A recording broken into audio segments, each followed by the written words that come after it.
Hi guys, naaalala niyo pa ba yung trending na grilled balot? This time kasi nilagyan na ng twist. And dito yan along Gente de Leon, Valenzuela City kay Quiz Grilled Balot and Penoy. Hindi ka nga maliligaw dahil may signage sila at dire-diretsuhin mo lang hanggang dulo. Andito na nga tayo kay Quiz Grilled Balot and Penoy at yan ang mga flavors nila. Meron din silang Penoy. Ang nakakatuwa is napakalinis ng place and very accommodating si Sir. Pinaupo niya agad ako. So ayan, pine-prepare na yung order natin. Kung mapapansin nyo, wala na sa shell yung mga balot. And that is para malagyan ng mga flavors. Oo nga naman, hindi tinipid sa flavors, talagang nag-uumapaw. Nakakatawa nga panoorin kasi kumukulo-kulo pa. At nung nilagyan ng chili garlic, nagkaroon ng flambe effect. Medyo entertaining ang dating. Another twist sa grilled balot and penoy ni Quiz ay may smoky flavor. At habang niluluto nga yan ni Kuya, nagkukwentuhan na rin kami. Sabi nga niya, this is a family business. Kaya naman pala well taken care of. So ayan na nga, pine-prepare na yung order natin for takeout. At dumating na rin nga yung ibang may mga orders. 10 stars for customer service. Thank you po. So ayan na nga, titikman na natin. Excited ako kasi nga sa iba-ibang flavors na meron siya.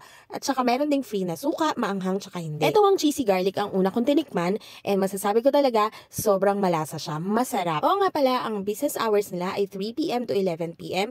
Minsan naman mas maaga silang nagsasara, depende pag sold out na agad. Basta guys, Lalamove or pick up only, walang dine-in. And this is their page. Don't forget to like and follow. Ayun lang guys, thank you for watching. Bye!